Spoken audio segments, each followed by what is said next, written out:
Hello friends, this is Rani Gupta and welcome back to civil Adda 247। Environment and ecology घटना चक्र विशेषांक का पार्ट 5 अपलोड हो चुका है और इस पार्ट में हम लोग 30 महत्वपूर्ण क्वेश्चन देखने वाले हैं। इनका रिवीजन करेंगे और इसे हम डिस्क्राइब भी करेंगे ऑब्जेक्टिव क्वेश्चन को। इसके पहले हमने इसके 4 पार्ट अपलोड कर दिए हैं, तो प्लीज़ आप उन्हें भी देख लें, क्योंकि एनवायरनमेंट की जो घटना चक्र विशेषांक है हम इसे सीरियल वाइज लेके आ रहे हैं। तो इससे आपका घटना चक्र एनवायरनमेंट से रिलेटेड जितना भी क्वेश्चन है वह यहाँ से कंप्लीट हो जाएंगे। ठीक है, तो चलिए स्टार्ट करते हैं। देखिए, पहला क्वेश्चन है, पारिस्थितिकी निकाय में ऊर्जा का प्राथमिक स्रोत है। मतलब ये प्राइमरी सोर्स की बात कर रहे हैं एनर्जी के। इकोसिस्टम जो भी है उसमें एनर्जी का जो प्राइमरी सोर्स है वो क्या है, तो ऑब्वियस वो क्या होगा, सोलर एनर्जी, मतलब सूर्य की ऊर्जा। ठीक है, यही हमारा सबसे पहला सोर्स है जहाँ से हमें एनर्जी प्राप्त होती है। तो इसका राइट आंसर क्या है, ऑप्शन सी, सौर ऊर्जा। नेक्स्ट क्वेश्चन देखते हैं, निम्नलिखित में से कौन सा कथन सही है। तो ये कुछ ऑप्शन है ABCD, आप इन्हें एक बार रीड कर लीजिएगा।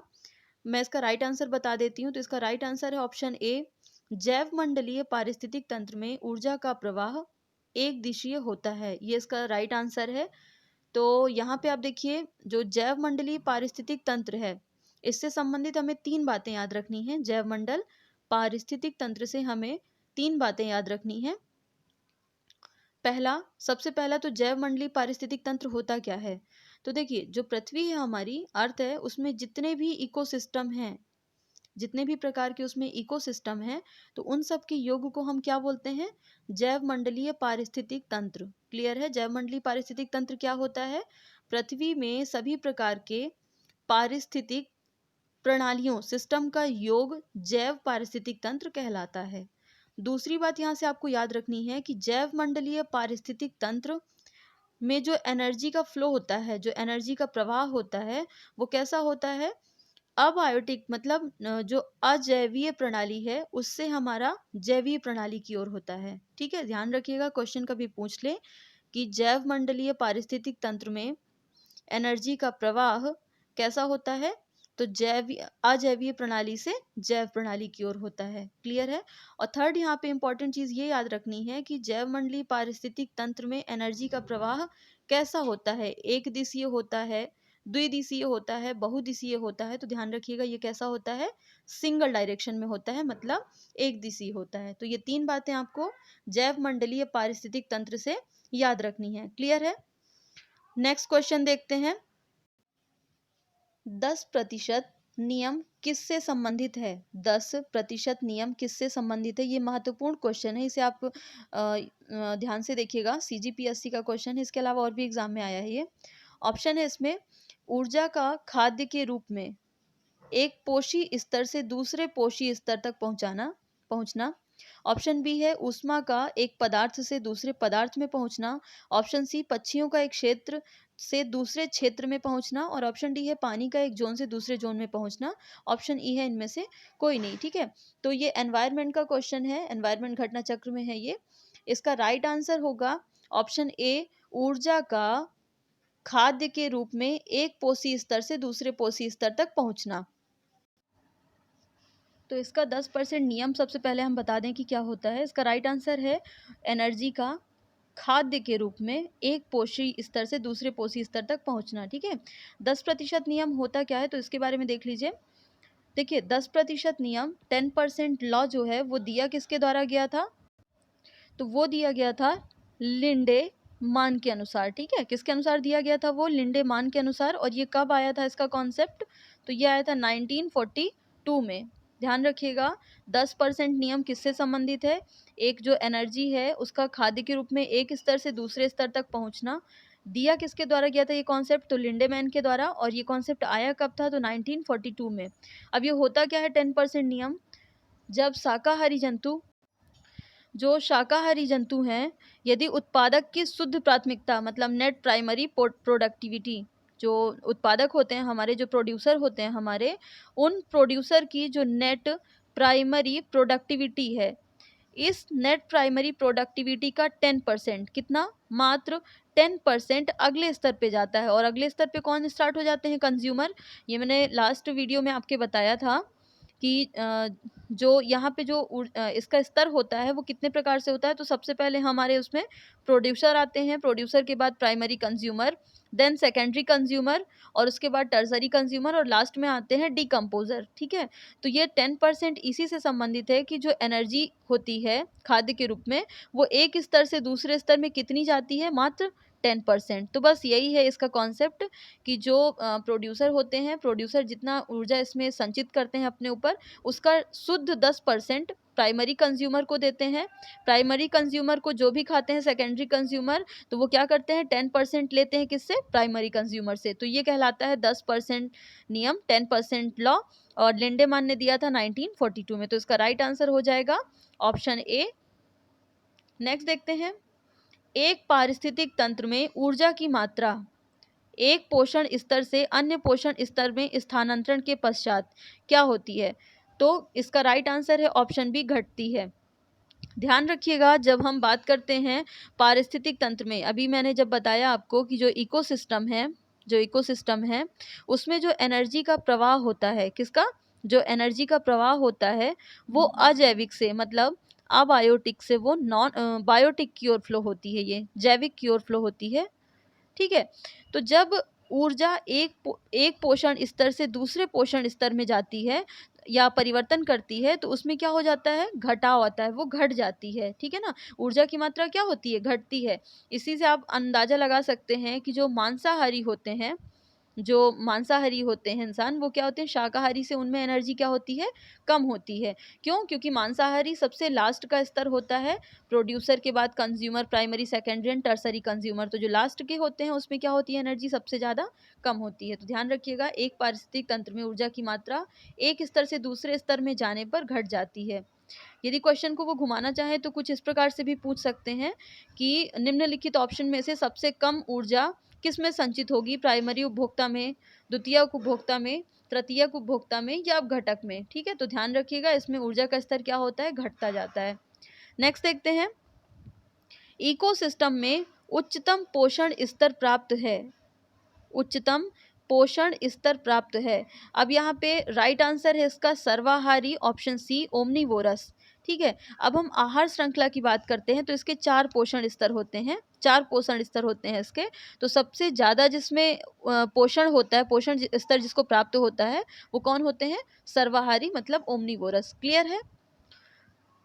नेक्स्ट देखते हैं, जीव भार का पिरामिड किस पारिस्थितिक तंत्र में उलट जाता है, जीव भार का पिरामिड किस पारिस्थितिक तंत्र में उलट जाता है। तो इसका राइट आंसर है ऑप्शन बी, तालाब। अब देखिए, है क्या जीव भार का पिरामिड, जीव भार का पिरामिड होता क्या है।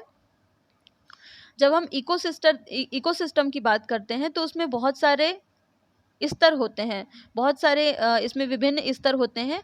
तो इन स्तरों में जो भी क्षेत्र होता है उन क्षेत्र में उपस्थित जीव भार, जो भी जीव भार, जैसे मान लीजिए कि कोई इकोसिस्टम है, इकोसिस्टम में कई स्तर होंगे। जैसे थोड़ी देर के लिए मानिए कि घास है, घास को टिड्डे खाते हैं, टिड्डे को मेढक खाते हैं, फिर उसके बाद स्नैक आता है। तो कई स्तर होते हैं। इस स्तर में जितने जीव भार होंगे, जो जो भी इसमें जीव भार आएंगे, तो इन सब का अगर हम रेखा चित्र के रूप में निरूपण करें, रेखा चित्र के रूप में लाइन डायग्राम इसका निरूपित करें, तो हम इसे क्या बोलेंगे, जीव भार का पिरामिड। क्लियर है, आपने इसको पढ़ा भी होगा, कुछ ऐसा ये बना होता है। तो जीव भार का पिरामिड क्या होता है, जो भी जीव आते हैं अगर हम उनका रेखा चित्र के रूप में इसे डायग्राम बनाएं इसका, तो हम इसे जीव भार का पिरामिड कहते हैं। लेकिन ये उल्टा किस में होता है, तालाब वाले स्तर में। ठीक है, स्थलीय जितने भी पारिस्थितिक तंत्र होते हैं उसमें सीधा होता है, अपराइट बोलते हैं इसे। और जो जल वाले पारिस्थितिक तंत्र हैं, जैसे तालाब हो गया या झील हो गया, तो उसमें जो पिरामिड होगा वो कैसा होगा, ऐसा ना होकर के वो उल्टा होता है। तो ध्यान रखिएगा, ये भी क्वेश्चन पूछ सकता है कि कौन से भाग में, स्थलीय भाग में या जलीय भाग में, कौन से पारिस्थितिक तंत्र में जीव भार का पिरामिड सीधा होता है और उल्टा होता है। ठीक है, मैं इसे एक बार और बोल देती हूँ। देखिए, जीव भार का पिरामिड क्या है, जब भी इकोसिस्टम के हम स्तर की बात करें, उस स्तर में उपस्थित विभिन्न जीवों का यदि हम लाइन डायग्राम निरूपित करते हैं तो हम इसे जीव भार का पिरामिड कहते हैं।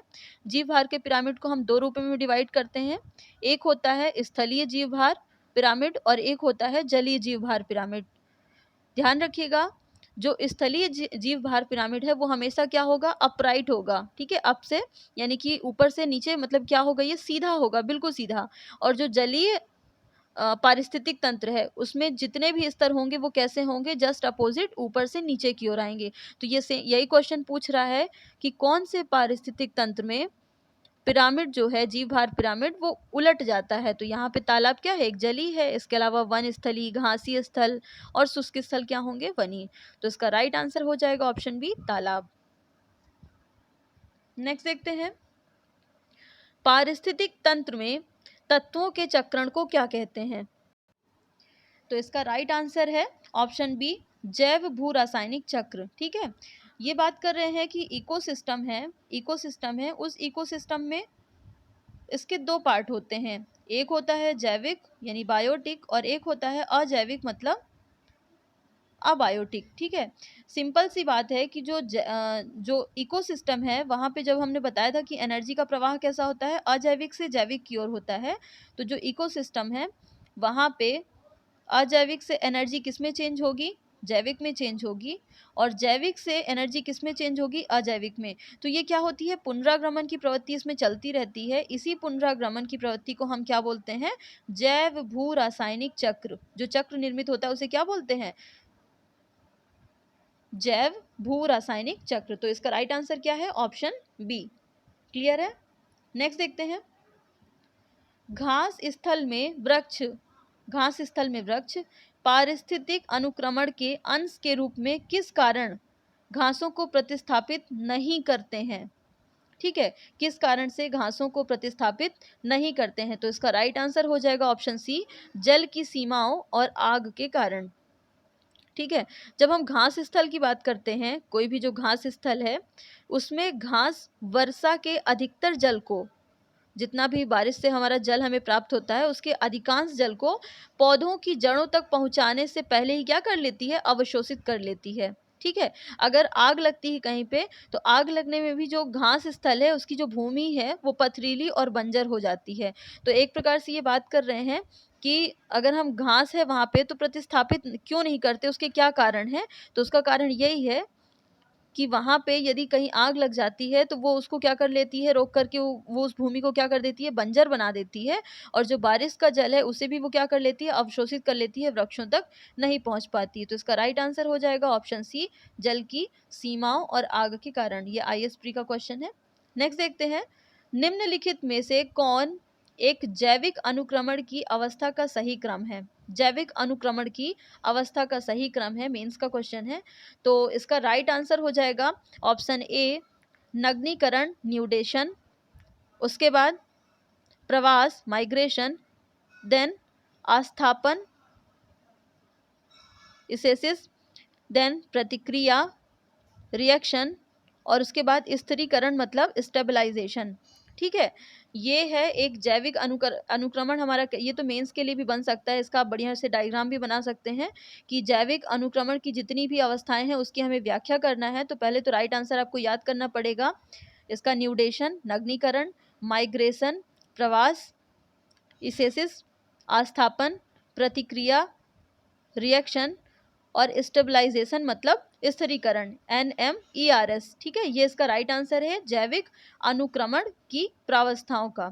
अब इसे दिया किसने था, तो इन्हें एक ओडम नाम के वैज्ञानिक थे। तो आप इनका भी नाम याद रखिएगा, कभी क्वेश्चन पूछ ले कि जैविक अनुक्रमण की प्रावस्थाओं के क्रम को किसने बताया है, तो ओडम नाम के वैज्ञानिक ने बताया है। ठीक है ना, तो ये आप इसे याद रखिएगा। राइट आंसर क्या हो जाएगा, ऑप्शन ए। नेक्स्ट देखते हैं, पारिस्थितिकी स्थायी मितव्ययिता है। पारिस्थितिकी स्थायी मितव्ययिता है, ये एक नारा था। तो किस आंदोलन का नारा है ये। ठीक है, तो इसका राइट आंसर हो जाएगा चिपको आंदोलन का। क्लियर है, राइट आंसर क्या है, चिपको आंदोलन। और ये आंदोलन किससे रिलेटेड है, पेड़ों की कटाई को रोकने के लिए किया गया था। ये चिपको आंदोलन, पेड़ों से मतलब चिपक गए थे लोग और उसको कटने से क्या किया था, रोका था। नेक्स्ट देखते हैं, चिपको आंदोलन संबंधित है, तो सेम यहाँ पे क्वेश्चन है, ऑप्शन ए राइट आंसर है। पादप संरक्षण से लोगों ने यहाँ पे पेड़ों से चिपक करके, एक पेड़ थे उसके चारों ओर उन्होंने क्या कर लिया था, एक बना लिया था उसमें सर्किल, और उससे चिपक गए थे और उसको क्या किया था, कटने से रोका था। नेक्स्ट देखते हैं, निम्नलिखित वृक्षों में कौन पारिस्थितिकी मित्र नहीं है। तो इसका राइट आंसर है ऑप्शन बी, यूकेलिप्टस। अच्छा, यूकेलिप्टस को पारिस्थितिकी का मित्र नहीं है या फिर पर्यावरण का शत्रु, ये भी इसे कहा जाता है। ध्यान रखिएगा कि पर्यावरण का शत्रु कौन है, तो यूकेलिप्टस कहलाता है। पर्यावरण का शत्रु कौन, यूकेलिप्टस कहलाता है। कारण क्या है कि जब भी जहाँ भी ये यूकेलिप्टस के पेड़ होते हैं, जहाँ भी आपको यूकेलिप्टस के वृक्ष मिलेंगे, वहाँ पे जो जल स्तर है वो काफ़ी नीचे चला जाता है। क्या हो जाता है, जल स्तर काफ़ी नीचे चला जाता है। कारण इसका ये है कि जितनी भी बारिश होती है, जितनी भी वर्षा का जल आता है, या जो भी बाहर से जो जल प्राप्त होता है, तो यूकेलिप्टस उन्हें क्या कर लेता है, अधिकांश मात्रा में सोख लेता है, स्वयं सोख लेता है। तो ये जो जल की मात्रा है वो अन्य वृक्षों तक नहीं पहुंच पाती। इस कारण से यहाँ का जो जल स्तर है वो क्या हो जाता है, नीचे हो जाता है। ठीक है, तो ये क्या है, पर्यावरण की दृष्टि से अच्छा नहीं है। इस कारण हम इसे क्या बोलते हैं, पर्यावरण का शत्रु अथवा पारिस्थितिकी का ये मित्र नहीं है। तो इसका राइट आंसर हो जाएगा ऑप्शन बी, यूकेलिप्टस। नेक्स्ट देखते हैं, स्वच्छ जल समुदाय में लैंटिक आवास का उदाहरण है। तो इसका राइट आंसर हो जाएगा ऑप्शन ए, तालाब और दलदल। अब देखिए, जो लैंटिक आवास है वो क्या होते हैं, जब हम जल की बात करते हैं, जल के इकोसिस्टम की बात करते हैं, तो वहाँ पे भी दो प्रकार का होता है जल। एक होता है जो स्थिर जल होता है, और एक होता है गति वाला जल। ठीक है, तो स्थिर जल की जब हम बात करें, स्थिर जल की बात करें, तो स्थिर जल के जो भी आवास होंगे वो कहलाते हैं लैंटिक आवास। ठीक है ना, लैंटिक आवास क्या होते हैं, स्थिर जल के आवास को, जहाँ पे जल क्या होगा, स्थिर होगा, शांत होगा, जहाँ पे जल, वहाँ के आवास को हम क्या बोलेंगे, लैंटिक आवास कहते हैं। ठीक है, अब आप क्वेश्चन में देखिए, जो तालाब है, बिल्कुल यहाँ का जल क्या होता है, स्थिर होता है। क्या झरने और नदी का जल स्थिर होता है, बिल्कुल नहीं। तालाब, नदी, अब देखिए तालाब का तो होता है, लेकिन इसके साथ नदी भी ऑप्शन में, तो क्या हो जाएगा, नहीं है, तो ये तो होगा नहीं। इसलिए ऑप्शन राइट आंसर क्या हो जाएगा, ऑप्शन ए, तालाब और दलदल। दलदल का भी जल क्या होता है, स्थिर होता है। तो राइट आंसर है इसका तालाब और दलदल, लैंटिक आवास का उदाहरण। नेक्स्ट क्वेश्चन देखते हैं, दो भिन्न समुदायों के बीच संक्रांति क्षेत्र को क्या कहते हैं, संक्रांति क्षेत्र को हम क्या कहते हैं। तो इसका राइट आंसर क्या हो जाएगा, ऑप्शन ए, इको टाइप। माफ कीजिएगा, यहाँ पे गलत हो गया है, इसका राइट आंसर है ऑप्शन डी, इकोटोन। ठीक है, यहाँ पे जो छोटे छोटे ये वर्ड हैं, इनको अच्छे से तैयार कीजिएगा आप, कि कौन सा दो विभिन्न समुदायों के बीच कहलाता है, दो ग्रुप के बीच कौन सा कहलाता है, या पर्यावरणीय क्षेत्र है वहाँ पे कहलाता है, और जीवों और जो आपका एनवायरनमेंट है उसके बीच के उसके बीच के जो उनको हम क्या बोलते हैं, उसके बीच की चीज़ को जो होता है, उसी प्रकार से इकोटोन है। तो इकोटोन क्या है, एक संक्रांति क्षेत्र है जो कि दो विभिन्न समुदायों के बीच का क्षेत्र है। नेक्स्ट देखते हैं, सर्वाधिक स्थायी पारिस्थितिक तंत्र है। इसके पहले भी मैंने 2-3 वीडियो में इसको क्लियर किया है। सर्वाधिक स्थायी पारिस्थितिक तंत्र कौन सा है, महासागर या फिर सागर। तो यहाँ पे राइट आंसर क्या हो जाएगा, ऑप्शन सी, महासागर। नेक्स्ट देखते हैं, सबसे स्थायी पारिस्थितिक तंत्र। इसके पहले जो हमने देखा, सर्वाधिक स्थायी सेम है, और सबसे स्थायी पारिस्थितिक तंत्र क्या हो जाएगा, यहाँ पे समुद्री है। महासागरीय बोलें, समुद्री बोलें या सागरीय बोलें, ये तीनों तंत्र क्या होते हैं, सबसे ज़्यादा स्थायी पारिस्थितिक होते हैं। नेक्स्ट क्वेश्चन देखते हैं, परितंत्रों की घटती उत्पादकता के क्रम में उनका निम्नलिखित में से कौन सा अनुक्रम सही है। घटती उत्पादकता किसमें, इकोसिस्टम में घटती उत्पादकता के क्रम में निम्नलिखित में से कौन सा अनुक्रम सही है।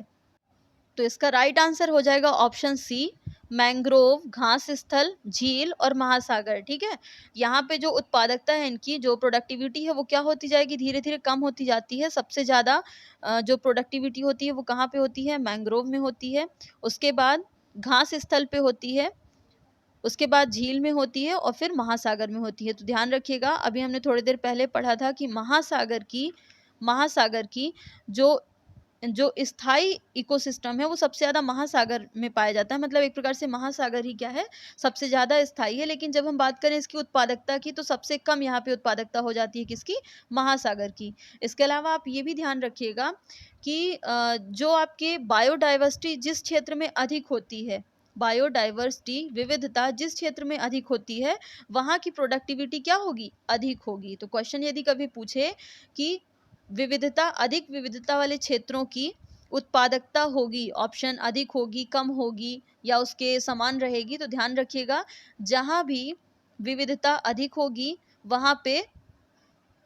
वहाँ पर उनकी प्रोडक्टिविटी भी क्या होगी, अधिक होगी। ठीक है, तो ये याद रखिएगा। इसका right answer option C. Next question देखते हैं, निम्नलिखित में से किसने सर्वप्रथम गहन पारिस्थितिकी मतलब डीप इकोलॉजी शब्द का प्रयोग किया? तो इसका राइट आंसर हो जाएगा ऑप्शन डी, अर्नीज नेस ने। किसने किया था?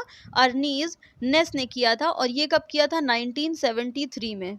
ठीक है, 1973 में। इसके पहले आपने देखा कि जो इकोसिस्टम है उस शब्द को कौन लेकर आए थे, इकोसिस्टम को, तो उसे लेकर आए थे एजी टॉन्सले। और यहाँ पे डीप इकोलॉजी की बात हो रही, तो डीप इकोलॉजी को कौन लेकर आए हैं? अर्नीज नेस। ये कब लेकर आए थे? 1973। डीप इकोलॉजी अर्थात DE और अर्नीज नेस AN। ठीक है, तो DEAN करके आप याद कर सकते हैं, डीन, DEAN डीन अर्थात डीप इकोलॉजी, और अर्नीज नेस 1973। तो इसका राइट आंसर हो जाएगा ऑप्शन डी, अर्नीज नेस। नेक्स्ट देखते हैं, पारिस्थितिक निसे आला इसकी संकल्पना को प्रतिपादित किया था? तो इसका राइट आंसर है ऑप्शन ए, ग्रीनेल ने। किसने प्रतिपादित किया था? ग्रीनेल ने। अब यहाँ पे जो जोसेफ ग्रीनेल हैं, उन्होंने वर्ष 1917 में, उनका 1970 में इसे प्रतिपादित किया था। और इसका नाम, हालांकि इसका नाम पारिस्थितिकी निसे आला नहीं था, बल्कि इसका नाम क्या था? Micro habitats. इसे नाम क्या दिया था? माइक्रो हैबिटेट्स नाम दिया था। लेकिन इसकी संकल्पना, आला की संकल्पना लेकर कौन आए हैं? तो जोसेफ ग्रीनेल, 1917। नेक्स्ट देखते हैं, निम्नलिखित में से कौन किसी जल निकाय में घनत्व प्रवणता को दर्शाती है? तो इसका राइट आंसर है ऑप्शन सी, पिक्नोक्लाइन। पिक्नोक्लाइन। अच्छा, पिक्नोक्लाइन होता क्या है? तो जो जल निकाय है, जो हमारा जल सिस्टम है, उसमें जो इसकी डेंसिटी है, घनत्व प्रवणता है, उसको दर्शाता है। ठीक है, किसी भी जल निकाय में जो घनत्व की डेंसिटी है, जो डेंसिटी प्रवणता है, उसको दर्शाने के लिए हम किस शब्द का प्रयोग करते हैं? पिक्नोक्लाइन का। ध्यान रखिएगा। इसके अलावा जो हेलोक्लाइन है, यहाँ पे देखिए ऑप्शन बी में, ऑप्शन बी देखिए, हेलोक्लाइन। तो हेलोक्लाइन क्या होता है? जल निकाय में सिर्फ लवणता प्रवणता को दर्शाती है। किसको? जब हम हेलोक्लाइन की बात करते हैं तो ये लवणता को दर्शाती है, लवणता की प्रवणता को दर्शाती है। अगर हम बात करें थर्मोक्लाइन की, तो ये जल निकाय में गहराई के साथ साथ तापमान को भी दर्शाती है। गहराई के साथ साथ किसको? टेम्परेचर को भी दर्शाती है। वहीं हम पिक्नोक्लाइन की बात करें तो ये क्या होता है? घनत्व को दर्शाता है। ठीक है, घनत्व प्रवणता को दर्शाता है। तो यहाँ पे राइट आंसर क्या हो जाएगा? Option B, pycnocline. Next question देखते हैं, जैव विविधता को परिभाषित किया जाता है। यहाँ पे 4 ऑप्शन दिए हुए हैं, तो उन्होंने एक प्रकार से जैव विविधता, बायोडाइवर्सिटी की परिभाषा पूछी है। तो इसका राइट आंसर हो जाएगा ऑप्शन ए, किसी पर्यावरण में विभिन्न प्रजातियों की श्रेणी को जैव विविधता या बायोडाइवर्सिटी कहते हैं। ठीक है, अगर हम बात करें कि जो हमारा एनवायरनमेंट है उसमें कई प्रकार की जो प्रजातियां हैं उनकी श्रेणियां पाई जाती हैं। ठीक है, कई प्रकार की श्रेणियां होती हैं और उन श्रेणियों के अंदर कई प्रकार की प्रजातियां पाई जाती हैं। ठीक है, तो ये जो श्रेणियां हैं ये मिलकर के क्या बनाती हैं? कई प्रकार की जातियां जो हैं वो एक प्रकार से समुदाय बनाती हैं, और फिर यही कई प्रकार से जो समुदाय मिलते हैं तो ये क्या बनाते हैं? इकोसिस्टम बनाते हैं। तो ये तो इसकी डेफिनेशन है कि और ये इकोसिस्टम जब कई प्रकार के होते हैं तो हम इसके आधार पे ही किसका निर्धारण करते हैं? बायोडाइवर्सिटी अर्थात जैव विविधता का। ठीक है, तो जैव विविधता की अगर हम डेफिनेशन सिर्फ पूछें मेंस के प्रोस्पेक्टस से भी, तो यदि 3 मार्कर अगर इसका याद करना हो कि बायोडाइवर्सिटी क्या है, तो किसी पर्यावरण में विभिन्न प्रजातियों की श्रेणी को सम्मिलित रूप से हम जैव विविधता कहते हैं। इसके अलावा इसका दूसरा आप पॉइंट लिख सकते हैं कि जैव विविधता की अवधारणा, और जैव विविधता को जो इन्होंने सेकंड में आप बता सकते हैं कि जो विटेकर जो साइंटिस्ट थे, तो उन्होंने जैव विविधता को 3 श्रेणियों में डिवाइड किया है। कितनी श्रेणियों में? 3 श्रेणियों में डिवाइड किया है। वो 3 श्रेणियां कौन कौन सी हैं? वो है अल्फा, बीटा और गामा। ठीक है, तो याद रखिएगा, अल्फा, बीटा, गामा विटेकर के द्वारा दी गई जैव विविधता की 3 श्रेणियां हैं। और ये श्रेणियों का विभाजन कब किया था इन्होंने? तो 1972। ठीक है, तो इतनी चीज़ें आपको यहाँ से याद रखनी है। नेक्स्ट देखते हैं, जैव विविधता मापने के गणितीय सूचकांक में से कौन सा एक स्थानीय स्तर पर किसी समुदाय आवासीय क्षेत्र में मध्य प्रजाति विविधता को दर्शाता है? मध्य प्रजाति विविधता को दर्शाता है। ये आरएएस का क्वेश्चन है, थोड़ा टफ है। इसका राइट आंसर हो जाएगा अल्फा सूचकांक। अल्फा इंडेक्स क्या है, इसका राइट आंसर है। अब देखिए, जो गणितीय सूचकांक हैं बायोडाइवर्सिटी को मापने के लिए, मेजरमेंट के लिए हम कुछ इसके जो गणितीय इंडेक्स हैं हम उनका उपयोग करते हैं। जैसे अभी मैंने बताया अल्फा, बीटा, गामा, ये क्या है, इनके गणितीय सूचकांक हैं। तो जब हम अल्फा सूचकांक की बात करते हैं तो स्थानीय स्तर पे क्या, वहाँ स्थानीय स्तर पर कोई समुदाय, उनके मध्य जितनी भी प्रजातियों की विविधता होगी उसको दर्शाता है। किसकी बात कर रहे हैं हम? अल्फा सूचकांक की। अभी हमने देखा पिछली स्लाइड में कि यहाँ पे विटेकर ने कितने भागों में डिवाइड किया इसको, अल्फा, बीटा एंड गामा। तो ये अल्फा सूचकांक की बात कर रहा है। अल्फा सूचकांक क्या है कि कोई भी स्थानीय क्षेत्र है, उस स्थानीय क्षेत्र में जितनी भी प्रजातियां रहती हैं उनके मध्य विभिन्न प्रकार की जो विविधताएं होती हैं उसे दर्शाता है कौन? अल्फा सूचकांक। क्लियर है? तो यह अवधारणा किसके द्वारा दी गई थी? विटेकर के द्वारा दी गई थी। इसके अलावा जो बीटा सूचकांक है, यहाँ पे देखिए ये लिखा हुआ है बीटा सूचकांक। तो बीटा सूचकांक क्या है? जो स्थानीय क्षेत्र है उसके अलावा जो क्षेत्रीय विविधता है उनकी, ठीक है, इन दोनों का जो अनुपात होता है, स्थानीय क्षेत्र का और क्षेत्रीय विविधता का, इन दोनों का जो अनुपात होता है उसे दर्शाता है कौन? बीटा सूचकांक। वहीं गामा सूचकांक लैंडस्केप, जो भी लैंडस्केप होंगे वहाँ पे भूदृश्य होंगे, उनकी विविधता को दर्शाता है। तो आप इन तीनों को ठीक से याद रखिएगा, तीनों से क्वेश्चन बन सकते हैं। एक बार मैं इसको फिर से बता देती हूँ। देखिए, जो जैव विविधता है उसको मापने के लिए विटेकर ने 1973 में, कब?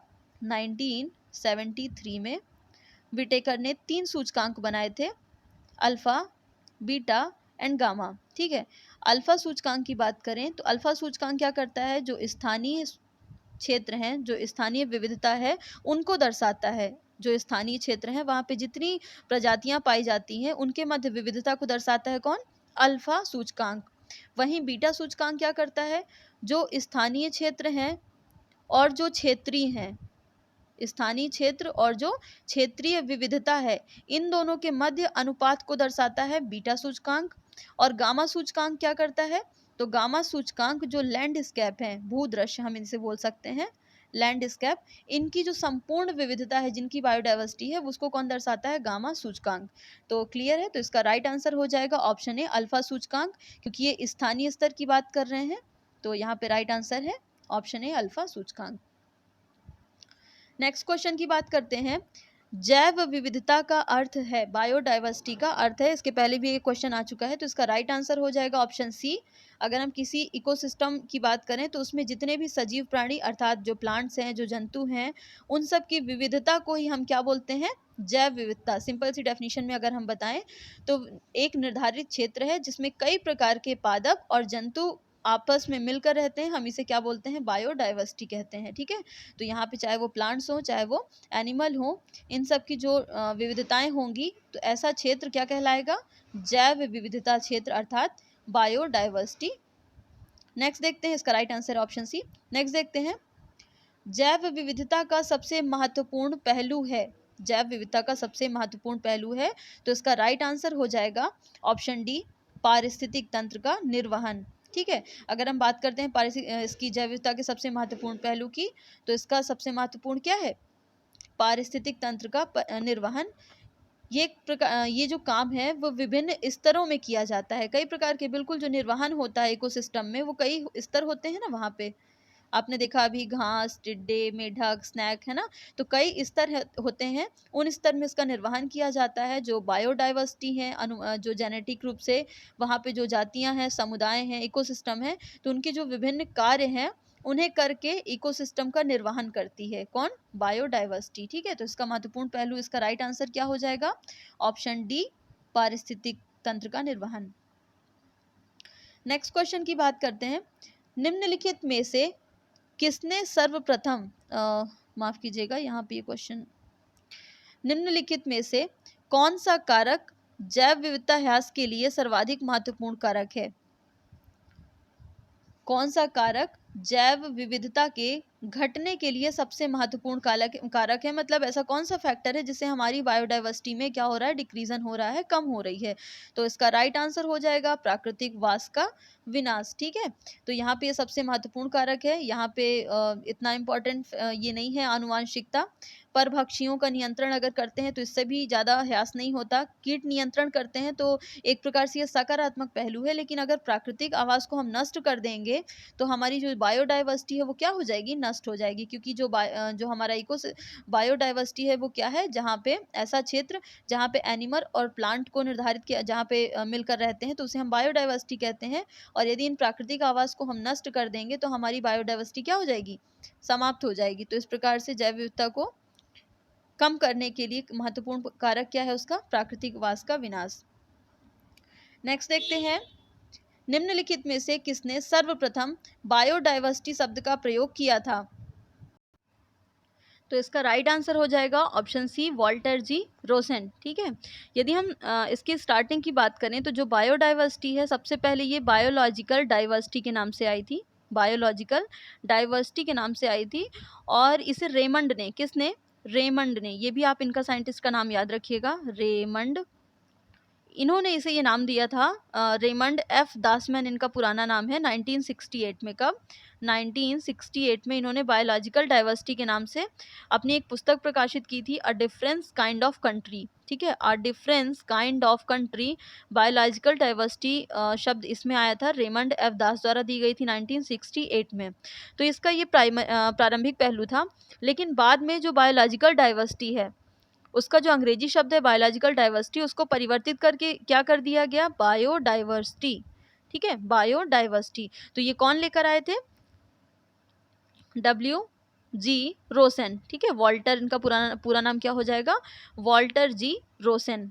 क्लियर है, तो यहाँ पे राइट आंसर हो जाएगा वॉल्टर जी रोसेन। तो इन्होंने बायोडाइवर्सिटी शब्द का प्रयोग किया। कभी क्वेश्चन पूछ ले कि बायोलॉजिकल डाइवर्सिटी शब्द को कौन लेकर आया या किसकी अवधारणा के द्वारा ये आया था, तो ये क्या हो जाएगा इनका पूरा नाम, रेमंड एफ दासमैन। तो ये दोनों बातें इसमें याद रखिएगा, बायोडाइवर्सिटी वॉल्टर जी रोसेन और biological diversity Raymond F Dasmann. Clear है, नेक्स्ट क्वेश्चन देखते हैं, संयुक्त राष्ट्र संघ यूएनओ ने निम्न में से किसे 2011 से 2020 के लिए दशक निर्दिष्ट किया है? तो इसका राइट आंसर हो जाएगा ऑप्शन बी, जैव विविधता दशक। ठीक है, अच्छा, संयुक्त राष्ट्र संघ यूएनओ ने दिसंबर 2010 में, कब, दिसंबर 2010 में जो एक प्रस्ताव संख्या इन्होंने पारित की थी, 161 में से 65 नंबर की प्रस्ताव संख्या थी ये इतना इम्पॉर्टेंट नहीं है ये सब चीज़ें, मैंने इसको बता दिया आपको। दिसंबर 2010 में एक प्रस्ताव संख्या पारित की थी और ये कहा था कि जो 2011 से 2020 का समय है, 2011 से 2020 का जो दशक है उसे किसके रूप में घोषित किया गया है, बायोडाइवर्सिटी बायोडाइवर्सिटी दशक के रूप में, जैव विविधता दशक के रूप में। ठीक है, United Nations decade on biodiversity. ठीक है, जैव विविधता दशक। तो इसका राइट आंसर हो जाएगा ऑप्शन बी। नेक्स्ट देखते हैं, भारत का प्रथम national centre for marine biodiversity, national centre for marine biodiversity NCMB किस शहर में स्थित है? ठीक है, कौन से शहर में स्थित है? तो इसका राइट आंसर हो जाएगा जामनगर। अच्छा, ये जो जामनगर है वो स्थित कहाँ पे है, गुजरात में स्थित है। कहाँ पे, गुजरात में स्थित है ये जामनगर। और याद रखिएगा यहाँ से कि जामनगर, गुजरात प्रांत का जो जामनगर है वो भारत का एकमात्र मैरीन नेशनल पार्क है। ठीक है, यहाँ पे भारत का एकमात्र मरीन नेशनल पार्क अर्थात समुद्री राष्ट्रीय उद्यान है। कहाँ पे, गुजरात के जामनगर में भारत का एकमात्र समुद्री राष्ट्रीय उद्यान है जो कच्छ की खाड़ी में स्थित है, मतलब कच्छ की खाड़ी के निकट स्थित है। ठीक है, तो आपको एक क्वेश्चन तो यहाँ से आपको तैयार रखना है कि भारत का एकमात्र या भारत का समुद्री राष्ट्रीय उद्यान मैरीन नेशनल पार्क कहाँ पे स्थित है, जामनगर में स्थित है, गुजरात के जामनगर में, और कच्छ की खाड़ी के निकट स्थित है। जब हम बात करते हैं एनसीएमबी की बात करते हैं तो ये केंद्र, ये एक प्रकार से सार्वजनिक और निजी क्षेत्र अर्थात इसको triple P, public private partnership, triple P, मतलब सार्वजनिक और निजी क्षेत्र की भागीदारी से गठित होने वाला ये भारत का पहला अनुसंधान है, ठीक है ना। और इसका उद्देश्य क्या है, तो इसका उद्देश्य यही है कि जो समुद्र के तटीय क्षेत्र हैं, समुद्र के तटीय क्षेत्र हैं, वहाँ पे बायोडाइवर्सिटी को सुरक्षित रखना, उनके प्रोटेक्शन के लिए ये बनाया गया था। कौन सा, एनसीबी द्वारा, जामनगर में ये इसका सेंटर है, ठीक है। तो आप याद रखिएगा ये क्वेश्चन। नेक्स्ट देखते हैं, सर्वाधिक जैव विविधता कहाँ पाई जाती है, तो इसका राइट आंसर है ऑप्शन ए, उष्णकटिबंधीय वर्षा वनों में, ठीक है। कहाँ पे, उष्णकटिबंधीय वर्षा वनों में। जो उष्णकटिबंधीय वर्षा वन है, जब हम उनकी बात करते हैं विस्तार की, तो 10 डिग्री उत्तरी अक्षांश से 10 डिग्री दक्षिणी अक्षांश, ठीक है। 10 डिग्री उत्तरी अक्षांश से 10 डिग्री दक्षिणी अक्षांश। देखिए जैसे हमारा ये ग्लोब है, बीच से इक्वेटर लाइन जाती है जो कि 0 डिग्री अक्षांश पे होती है, तो 0 डिग्री से ऊपर जाएंगे तो 10 डिग्री दक्षिणी अक्षांश कहला जाएगा, और 0 डिग्री से नीचे जाएंगे तो ये 10 डिग्री दक्षिणी अक्षांश कहला जाएगा, साउथ वाला, ठीक है। तो इनके मध्य में जो भी क्षेत्र आते हैं, इनके मध्य में जो भी क्षेत्र आते हैं, तो उन्हें हम किस में डिवाइड करते हैं, क्या बोलते हैं उन्हें हम, ये सारे क्षेत्र किस में आ जाते हैं, आपके उष्णकटिबंधीय वर्षा वनों में। तो यहाँ पे सबसे ज़्यादा क्या होती है, बायोडाइवर्सिटी पाई जाती है। यहाँ पे प्लांट्स बहुत ज़्यादा होते हैं, प्राणियों के विकास, जो भी जंतु हैं उनके विकास के लिए, उनकी वृद्धि के लिए जो दशाएं होती हैं वो बहुत ही क्या होती हैं, अनुकूल होती हैं। और आपको पता ही कि जैव विविधता क्या है, जहाँ पे प्लांट्स और जहाँ पे जंतु दोनों रहते हैं ठीक से, तो उस क्षेत्र को हम क्या बोलते हैं, बायोडाइवर्सिटी कहते हैं। तो ध्यान रखिएगा, 10 डिग्री उत्तरी अक्षांश से 10 डिग्री दक्षिणी अक्षांश के मध्य का क्षेत्र उष्णकटिबंधीय वर्षा वन कहलाता है, और यहाँ पे सबसे ज़्यादा क्या होती है, बायोडाइवर्सिटी होती है। इसे हम ऑप्टिमम बायोम भी कहते हैं, ये भी क्वेश्चन बनता है। ऑप्टिमम बायोम, हिंदी में बोलते हैं अनुकूलतम बायोम, ठीक है। तो इस क्षेत्र को कहते हैं अनुकूलतम बायोम। तो इसका राइट आंसर हो जाएगा ऑप्शन ए, उष्णकटिबंधीय वर्षा वन, ठीक है। नेक्स्ट देखते हैं, सर्वाधिक जैव विविधता पाई जाती है। देखिए सेम क्वेश्चन यहाँ पे यूपीपीसीएस का क्वेश्चन है, और इसके पहले जो हमने देखा था, तो ये भी यूपीपीसीएस प्रीलिम्स 12 का क्वेश्चन है, और ये 16 का क्वेश्चन रिपीटेड है। तो उष्णकटिबंधीय वर्षा वन है, और ये मैं एक बार और बता देती हूँ कि 0 डिग्री से लेकर ऊपर 10 डिग्री और 0 डिग्री से लेकर के नीचे 10 डिग्री का जो क्षेत्र होता है वो सब क्या कहलाता है, उष्णकटिबंधीय वर्षा वन कहलाता है। यहाँ पे सबसे ज़्यादा अनुकूलतम दशाएं पाई जाती हैं प्राणियों और पादपों के लिए, ठीक है। तो इस कारण से यहाँ पे क्या होती है, सबसे ज़्यादा बायोडाइवर्सिटी पाई जाती है, और इसे हम ऑप्टिमम बायोम भी कहते हैं, अनुकूलतम बायोम। तो ये थे आज के महत्वपूर्ण 30 क्वेश्चन। आई होप आपको वीडियो पसंद आया होगा, समझ आया होगा। तो प्लीज़ लाइक, शेयर और कमेंट करके हमें बताइए, और चैनल को सब्सक्राइब करना ना भूलें। तो मिलते हैं नए वीडियो के साथ, तब तक के लिए थैंक यू, जय हिंद।